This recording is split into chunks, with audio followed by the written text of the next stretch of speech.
This is Corey Willis with PPEI, and you're listening to the Diesel Podcast. I'm Adam Blattenberg from Diesel World. This is Dan, owner of Dan's Diesel Performance. I'm Kaz from Diesel Doctor of Tennessee, and you're listening to the Diesel Podcast. What is going on, Diesel Nation? We're excited to have you guys with us today on the #1 diesel truck podcast on iTunes. And we ask you guys all the time to give us questions and feedback and things like that. And this is where this episode came from. So Steve is our guest today. He's going to be talking to us about his 95 7.3 Powerstroke and how he's turned it into this nasty Cummins-swapped truck that's on a quest for a 9-second pass.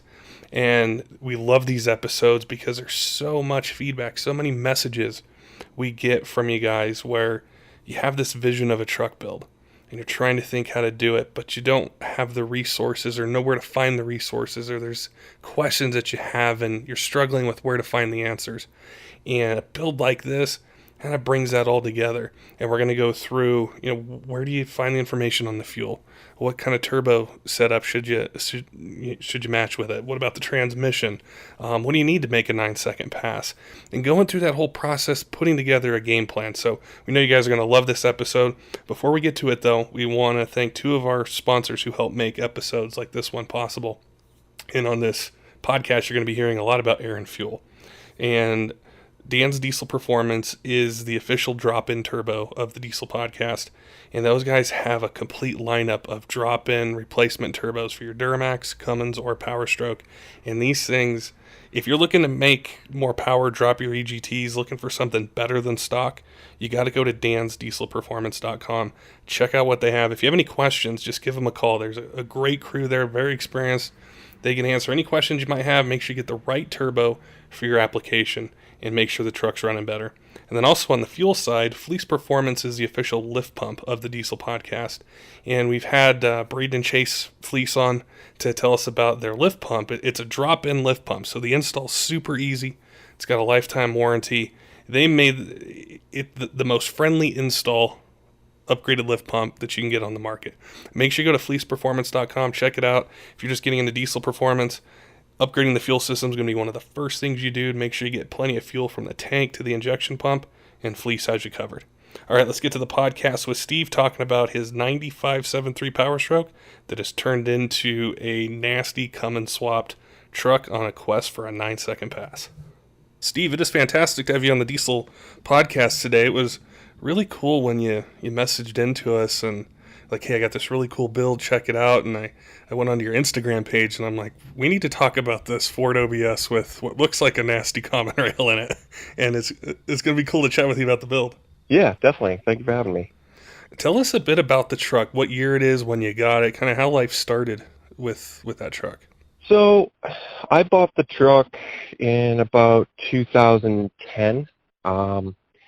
Probably when I was 18, I had bought my first 7.3 extended cab. It was love of my life at the time. It's all I wanted. And I had it for about 8-9 months. We actually had a house fire, and it took that truck from me, so I was pretty well heartbroken at that point. So I was searching on Craigslist. I really needed something fast. I needed to get back on the road for work and something reliable, and I kept coming across this 95. It was a silver and purple truck. I'm like, I'm 19, 20 years old. Who wants a purple truck? So I just kept coming across the ad. I'm like, no, it's not what I want. It's not exactly what I want. And probably after about 2-3 weeks of searching, I was like, what? I'm gonna go take a look at it. So I was in Massachusetts at the time, and the truck was located in Cape Cod, and notoriously, the East Coast can be quite crusty on vehicles, a little rough on, especially in Cape Cod, the salty wind and all that fun stuff. But to my surprise, it was actually perfect. It was just what I was looking for. And I was like, maybe I'll paint it black one day, whatever, but, I'll deal with it. Man, about a week after having that thing, heads were turning, people were loving it, commenting on it, whatever, and it grew. So, when I first got it, it had super basic mods. It was just a Zia 5 truck. It was four-wheel drive, twin traction beam front end, 250 Rosewood stage ones. And when I first got it, I'm like, wow, this thing's a rocket ship. This is great. That was probably 280 320 horse, somewhere's around there. And it didn't take long before I started playing with it. I first moved up to stage 2s, and I was making my own fuel system. And I bought my first turbo, an S471 from Irate Diesel when they were getting going. I was probably around 400 horse, 4.25, and I started getting into hybrids. I'm like, wow, this is getting great and great and great. So literally for the first 4 years of the truck, which is kind of cool about it, is I went up about 100 horsepower every year, and the mods that followed it. And, it went from, I was obsessed with the local dyno shows that they were having yearly or whatever was around drag racing. So I was, every dyno show I would plan on like a yearly build of some sort, going from bigger and bigger and bigger hybrids and bigger turbos and where it went from there. But I ended up getting the truck to about 620 horse on fuel. I was at a show in Tennessee called the 7.3 Jamboree.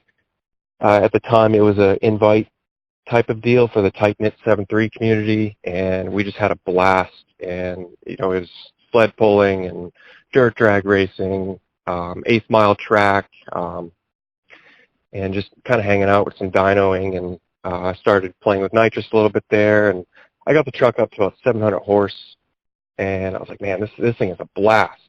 I was having a really good time because I had recently just finished swapping the ZF5 out to Brian's truck shop E4OD, and all the factory wiring. Quite the task, but it is well deserved. It really just woke the truck up quite a bit from what it was to you got this cool built transmission and making about 600 horsepower, and I kind of just, the horsepower bug never really went away. And I kind of just sat down one day and I really just weighed out the numbers. I'm like, these guys at 7.3s you're really only seeing them bigger numbers with a ton of spray or a boatload of money into the motors. I mean, that, by the time I was at the 7.3 Jamboree there, I had billet rods, I had a filled block, I had, all the hardware to go with it to survive, and machined pistons.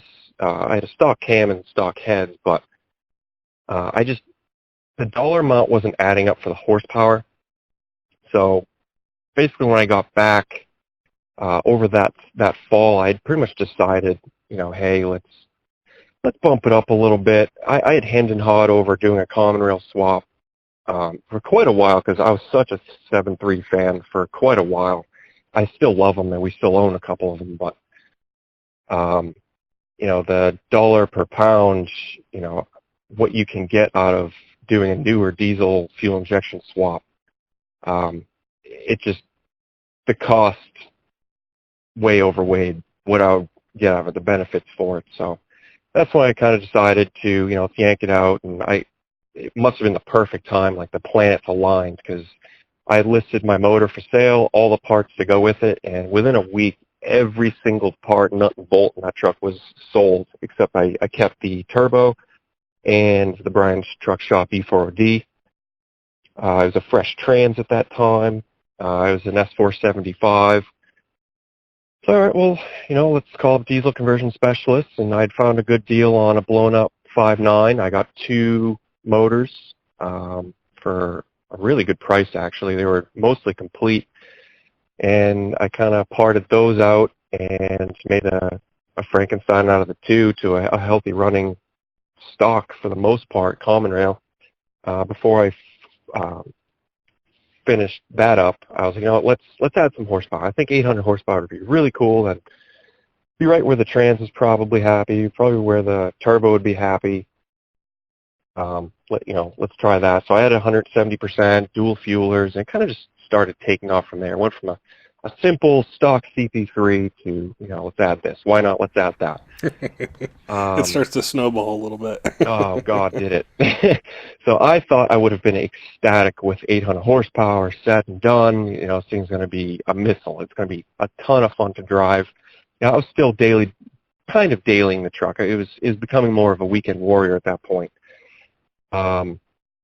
Then I got the truck broken on our dyno here at work, and it did, right off the bat, 900 horsepower. I'm like, well, dang, that's pretty cool, and there's still some more on the table.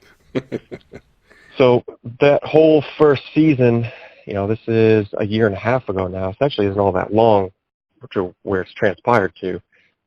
I was just dialing it in, getting where I wanted. I was having charge air coolers. The piping was coming off at the track, because I enjoy going to the track more than I do dyno. Kind of play with the dynos a lot since we have one here at the shop. But I got it pretty well dialed into right where I wanted it. I got it up to 1,130 horse last fall, and it survived stock rods with basic bolt-ons, stock CP3s. And this past winter, I was like, let's just have some more fun with this thing and push it, see what I can do. This is a blue collar build. It's just me building it. So over the course of 5 months now. Pulled the motor, and I started off with Apex diesel triple beam rods. It's a newer product that hit the market not all too long ago. I ended up going to a Forced Inductions S480 in the late fall. I kept that. I liked that a lot, and I found a good deal on a Garrett GT55, the 94 trim. And I think it's a 112 on the turbine. It's a big housing. Kind of just started snowballing from there. Got those mounted up. I was like, no, let's do triples on CP3s. They're stock displacement, but let's see where that goes. It's currently tuned by Zach Fuller at Starlight Diesel. I actually just fired up the truck the other day. I haven't got it broken in yet. I'm still finishing some couple small odds and ends, but I'm shooting for 1,500 horsepower. So I'm gonna see what a stock 5.9 block will take that's not filled, with quite a bit of fuel to it. It's new Exergy 500%. I get the compounds, the lower end, all studs. I had the block drilled for 14 millimeter head studs. It's kind of where it sits right now, and hopefully I think this Friday is when I'll hit the rollers and get it broke in and throw some good fuel to it. What's so interesting about your build is how you knew what you wanted, and you were able to, instead of changing the setup a bunch of times, you knew, hey, this is what I want to do. This is the number it hit. I want to go farther. Going through that process, was it something you thought about for a long time, or was it just, kind of a quick decision you made? I want 1,500, I want 1,800 horsepower. This is what I'm going to get the parts for. Or how did all that come together? I guess how you said, how the whole build just starts to snowball. When I first hit my 900 horse mark, I was like, wow, 1,000 horsepower really isn't too far off. And that blew my mind, coming from, being a 7.3 guy. I'm like, wow, those numbers are like, there's a couple guys out there, but it's with this platform, it's right there. It's in my grasp. And the first time I hit 1,000 horse, I'm like, man, I want more. It was just a monster on the street. I mean, you're talking 4-wheel drive burnouts. It's like hard to stick to the ground. It's intoxicating is what it is. So, being a diesel mechanic, and we have fun with some trucks here in the performance part of the business, my mind's always running. I'm like, hey, maybe I can do this, or hey, I can tweak this, or hey, I have this contact I can utilize. So that's kind of where it just went. I kind of just, over probably November when I first pulled the motor up, like, you know what? I get a number in my head. I'm going to go for it. And that's that 1,500 horse mark. And I think that's obtainable for what the motor is. And whether the motor lasts, it's a learning experience. But that's what I really enjoy about the build is, it's mine. I'm the captain of the ship. I'm doing my recipe. It's not XYZ's recipe. So there are 3 stock CP3s, but they have high RPM mods, so I can continue turning 5,000 RPM safely as far as the fuel side. I'm in good contact with a couple tuners I'm using. So, I mean, I think I can make this thing last and have a ton of fun with it, making that horsepower number and still being able to hit the track, because I have one right next door to our shop, actually. So Friday nights are kind of my test and tune, have some fun, talk to the local guys, and, try and get that 9-second under my belt if I can.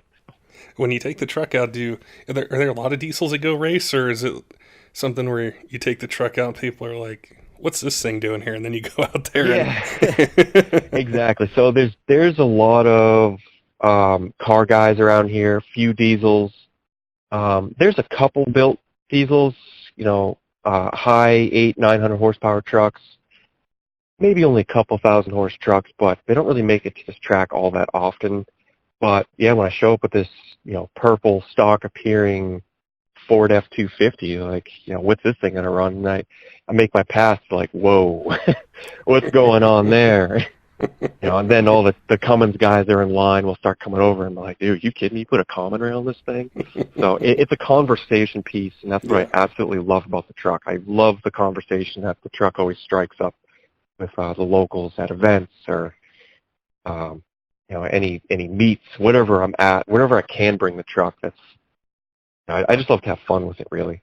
It's one of the really cool things about, I think, the diesel community in general, but especially like with your build, and you just mentioned, there's some Cummins guys out there, or they can even be car guys that are like, wow, what do you have in this thing, is being able to take that passion and that excitement for racing and power and being able to share it with other people. And you never know who you inspire with it. Somebody might be there, watching, or they see the truck and, they catch the bug, and that's how a lot of us got into it, was just going to the track and seeing what trucks are doing out there. Some of my most fond memories of hitting the track are, although I've never really done it competitively, at least yet, is just being able to strike up conversation with some guy, even in an import where these guys tend to clash or butt heads. You kind of all get together like, dude, that's cool. Here's what I did, or here's what you can do, or here's what my buddy did, or stuff like that. And being able to talk to a guy with a completely stock truck or a stock car, and like, dude, it's a pleasure talking to you, or here's my experience, and stuff like that. Just being able to talk to guys, it's a lot of fun. That's one of the coolest parts of, I think, doing this podcast every week, is there's so many people that want help, and they either don't know where to get it or how to find it. And I know somebody's going to be listening to your episode, and they're going to be like, I have that same truck and I've always wanted to put a common rail in it. And they're probably going to reach out to you on Instagram and want to pick your brain. I'm fine with that. But for those out there they're thinking about doing this, they might be hesitant, or they don't have the technical knowledge, or don't know how to work on it. What are some tips that you would give somebody out there who needs a little bit of help to be able to make this kind of, this dream happen, build this truck that they want? I would come up with a very clear budget. Here's what you can afford, or a timeline, or here's, gather your resources, who what you have on the table to use. And I would really utilize those as best as you possibly can. If you know any guys online that are friendly to talk to, I would give them a shout out. As far as like wiring or any of that, you have, diesel conversion specialists who I've used a few times. They actually did my wiring harness. That's where I got my conversion kit from, and they were a tremendous help as far as any kind of simple tech support questions, or quickly getting back to me. So, that, and, the forums are still a great tool to use. There's a lot of great info. I know a lot of guys aren't really as active on them as they used to be. Facebook has kind of taken over that. But, there's still a ton of good information out there. So if you know what you want, it's certainly obtainable. It's definitely doable. Just take your time, gather your parts, gather your knowledge, grab a good couple buddies, and, pick a day, a weekend here or there, and just kind of chip away at a time. I had my swap done in probably 3 months flat from deciding to do the swap, gathering parts and doing it. I already had some of the knowledge there, how to do the swap, but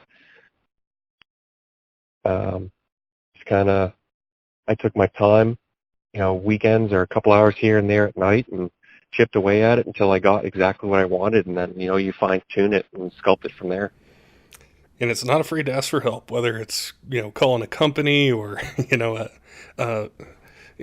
somebody who makes a part, or maybe they specialize in a conversion, or even on the racing side, what kind of suspension setup, or, the tuners that are out there that have, tuned tons of trucks like this, and they can help. So I think as truck guys, sometimes we think, I don't need any help. I can, kind of do it all myself. But, we all do in different ways, and there's a lot of great resources that are out there.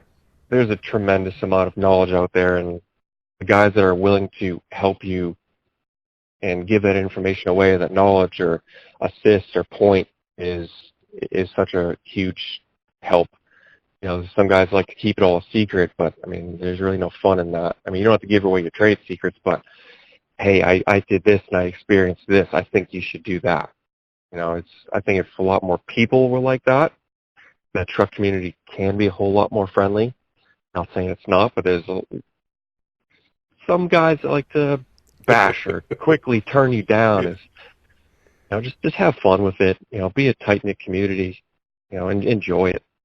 One of the other cool parts about doing podcasts with people all over is I love to ask them, what's the truck scene, the racing, the event scene like in their particular region? Now, in the region you're in, are you seeing it grow? Are you seeing, different places where you can go, drag race, sled pull, dyno events, just different things like that? I think over the past couple of years, a few more events have popped up. As far as drag racing, pretty much the same events. Like, we have Diesel Nationals over here. Great event. Awesome. A few other small ones here and there that we have pleasure partaking in as far as being part of the dyno crew. But as far as sled pulls, there's a few. I definitely want to get into it more. But I think it's growing.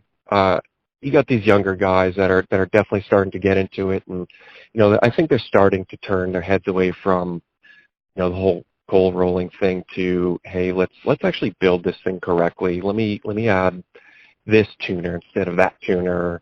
Let's build the platform correctly.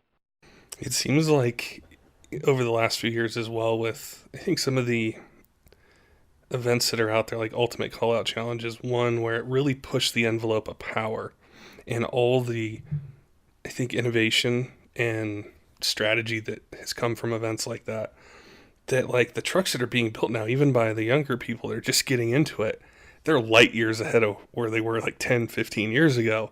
And it's so exciting to anticipate, what's the rest of this year hold? What does next year hold? What's these platforms that people thought were kind of dead aren't, whether it's a 6-liter or people that are doing things with 7.3s or 5.9 stuff, 6.7 stuff, the Duramaxes that are out there. It's really exciting. Definitely. Especially with the Ultimate Callout Challenge, I think that helped spawn some events such as like King of the Street Challenge, where it's not so much the big name guys, big shops that are going to be the only contenders. I actually signed up for the King of the Street Challenge. I'm really excited to do that because I think the truck's going to be well-rounded for it. But, you got these guys that aren't all high-budget, big-dollar builds, and, anyone can enter, and the biggest guy doesn't win it. So I think it's going to be a big help with events like that and help growing the diesel community and the sport that we love. The King of the Street Challenge is something I'm really looking forward to. We had done an episode on it earlier this year, and just hearing about how it's set up and exactly what you said, just the biggest power number doesn't mean you're going to win it. There's so much that goes into it, and they're street-driven trucks, which is what we all want. We want to be able to drive them. It's cool to trailer stuff places, but we want to drive it. We want to enjoy what we worked on and what we spent our money on. Yeah, definitely. I think it's gonna, like I said, I think it's gonna help continue to spawn these events where the biggest guy doesn't win.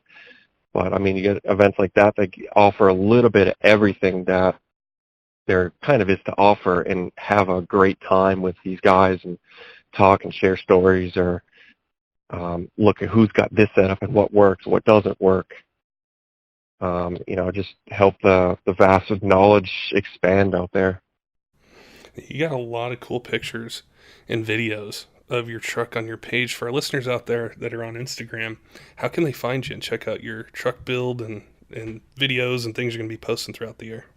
Yeah, my Instagram is at the PPE Common Rail, and it's pretty much just for the truck. So, just the other morning, as simple as a quick picture in the morning when I'm leaving, like, hey, that looks pretty cool, or the latest piping design, or the videos of cold starts, whatever. It's all there. But that, or Facebook is, I put a lot of stuff up on there. If you look me up, Steve Giordano, you'll see recent posts from what I'm doing at work, or just working on the PPE.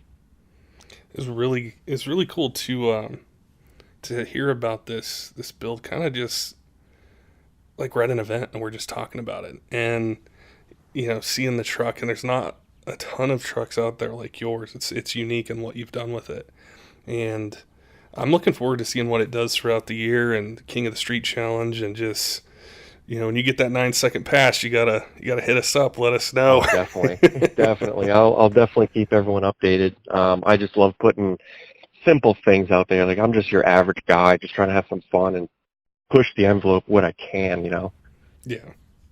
Oh, for sure. Well, we're sure that it'll do well, and you'll hit that speed that you're looking for. And we appreciate your time today and sharing your build with us and our listeners. Thank you so much for having me.